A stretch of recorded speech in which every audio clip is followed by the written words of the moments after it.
I'm Amy Baxter, editor of Retail Leader, and welcome to Trend Talk. Every week on Trend Talk, we identify a retail trend across the industry and give it a deep dive with an insider.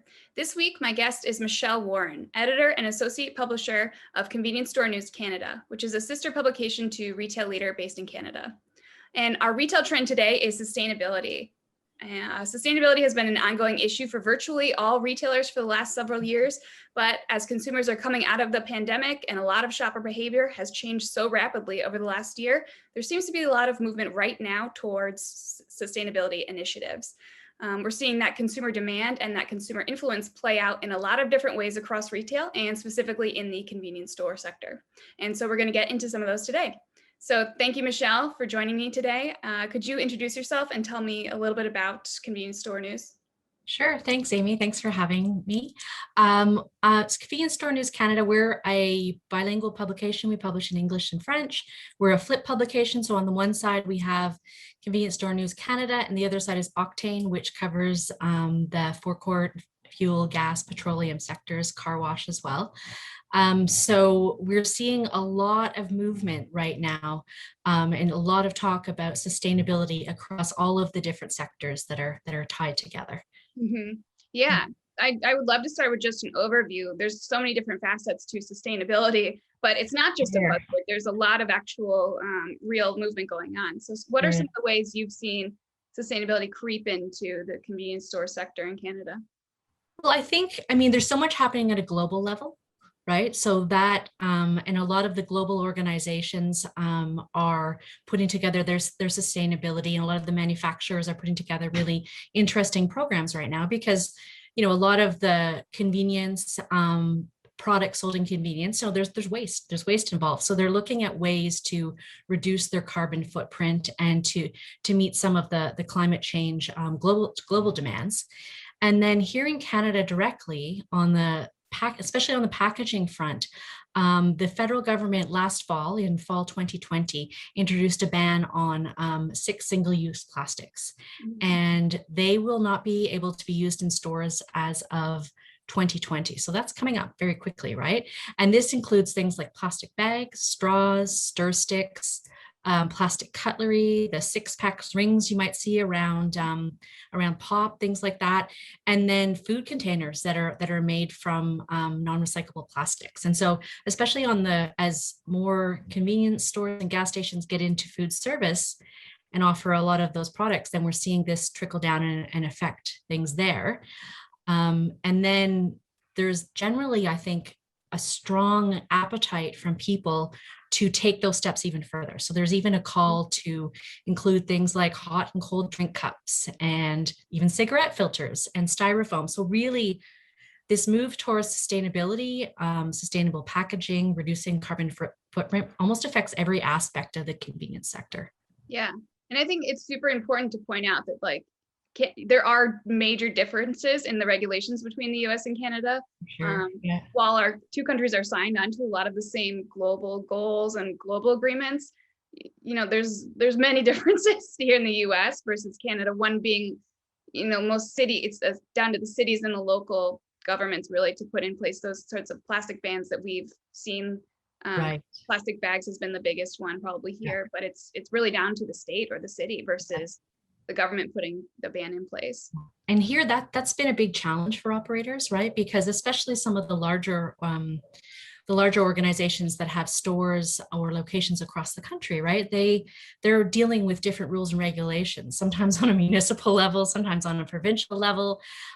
So this federal announcement really is going to be a blanket approach. There's going to still be different rules at local governments and things like that, but this is something that everyone is working towards. Everyone has their eye on the prize there. And the same goes for the call for climate change and electric vehicles and some of the funds that are being given there to encourage people to buy more electric vehicles. And so the gas industry for sure is responding to that as well. Yeah, I want to get into the electric vehicles, but first I want to get back to the sort of this global connection that you mentioned also. I think what's super interesting is that emerging from this pandemic, which was a global public health and subsequent economic crisis with supply chain issues that affected everyone globally, sustainability has emerged as a true priority for businesses kind of everywhere, based on a lot of those just crisis factors. I think Totally. Yeah.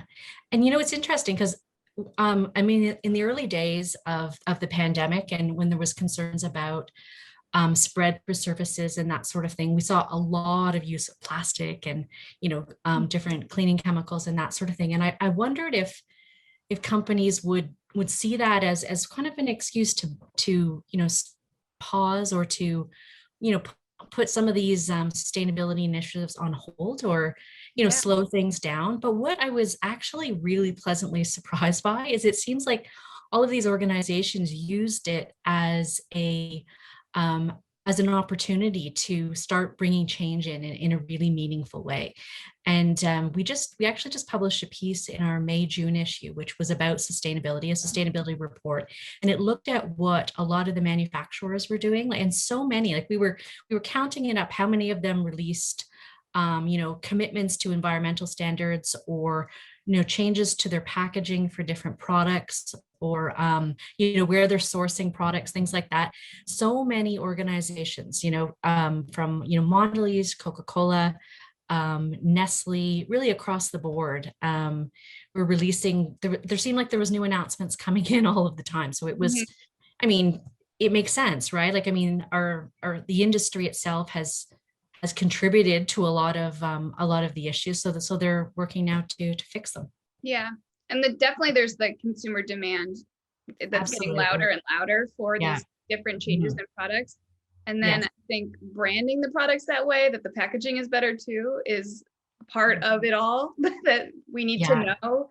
The Mhm. brands, the retailers need to put out that this is better, less plastic, whatever it may be. So there's a lot of changes. I mean, the environment has really come to the forefront in probably the last 4 or 5 years, and especially among younger consumers, right? Who are the next generation of people who a lot of these businesses are targeting, right? And you have, millennials and Gen Z, and there was a recent study that just came out from Ipsos Canada looking at Generation Z, and it was talking about how this group has been shaped by the pandemic, but also how they're different consumers than we've ever seen before. And they really shop and they exercise their consumer power based on their values. And those values include, locally sourced products, sustainability, environmentally conscious products, packaging, that sort of thing. And so whenever you have retailers or operators of any kind who are seeing that, they're tapping into it. They have to respond to that desire for higher standards, and they're doing it, right? You're seeing it happen across the board pretty much. Yeah, definitely. So the electric vehicles, this is also a huge part of the convenience store space, the fuel pump. And so we're seeing a ton of new options coming out, especially over the next few years. Yes. Tons of car makers are making many different types of models for electric cars. And Canada has its own zero emissions goals. And I know you wrote today a piece about 7-Eleven adding 500 vehicle charging stations in the US and Canada. Right. So can you tell us a little bit about 7-Eleven's plan and how electric vehicles are going to impact the C-store space in general? Right now, I think that from what I understand, 7-Eleven had, I think it was 22 charging stations at different locations across the US. But this latest initiative for 500 of the charging points, so they're not necessarily at, not just gas stations. They can be in parking lots of C-stores, that sort of thing as well. And so they're going to roll out 500 across Canada and the US in the next little while. And that, I think it's at 250 select locations. So they'll be, and so that's huge. I mean, because a lot of that, there's urban, there's rural, it kind of covers all different areas. But that is also part of a larger sustainability commitment that the company has made, and they've met some of their initial targets 8 years ahead of time. So they're again, making other larger commitments to reduce their emissions, and we're seeing that with, across a lot of the big players.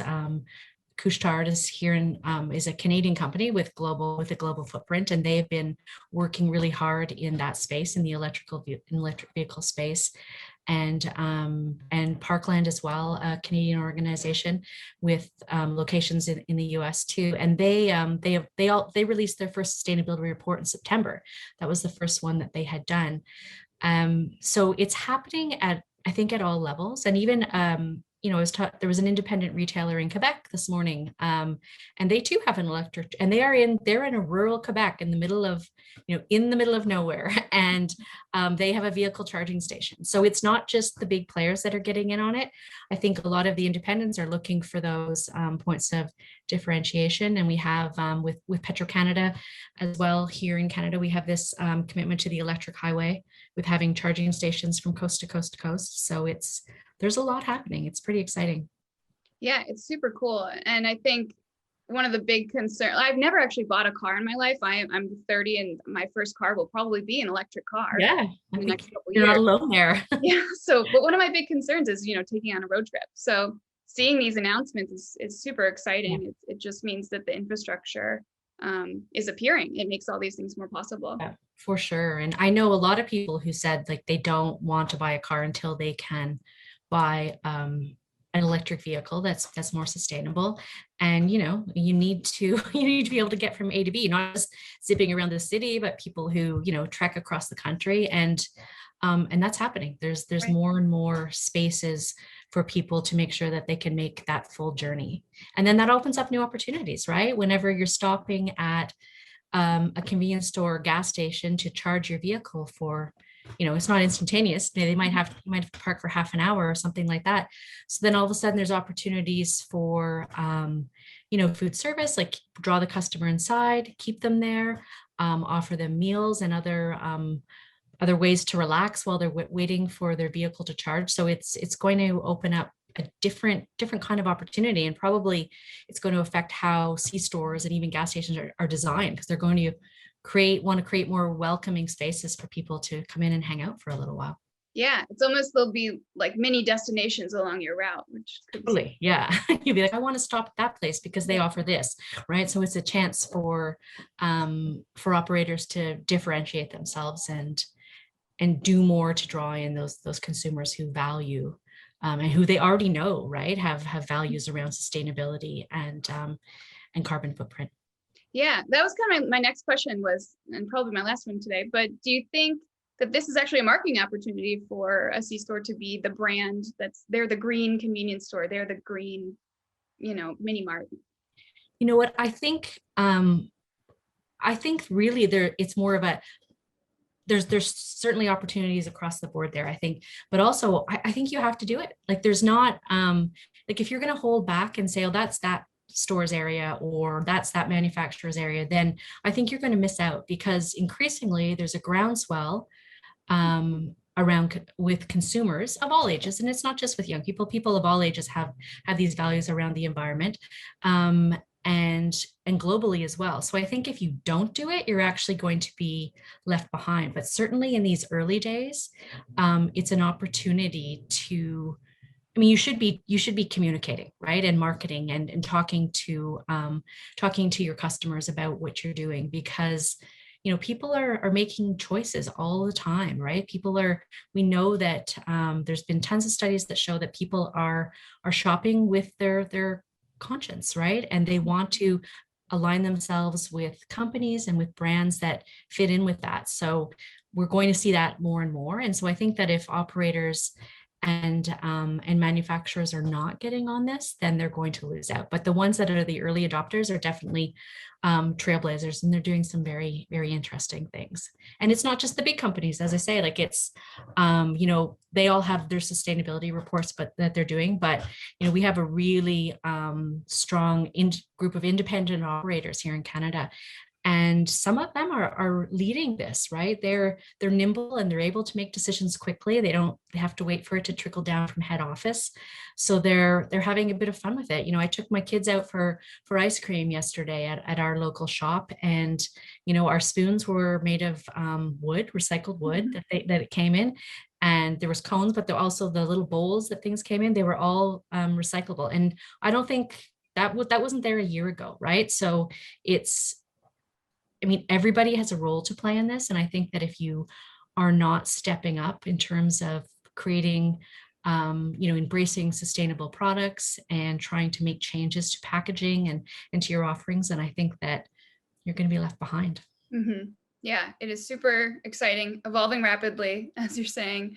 And I just can't wait to see how things continue to move. Yeah, I mean, people want to feel good about the things that they're purchasing, right? And it's really important that companies respond to that, because consumers are wielding a lot of power right now, and their values are changing. So we want to see that reflected in the places that we're shopping and the items that we're purchasing. Yeah, awesome. Great. Well, thank you so much, Michelle, for your great insights. Thank you. That's going to do it for us this week on Trend Talk, and we'll see you back here next week with another retail trend. Thanks very much.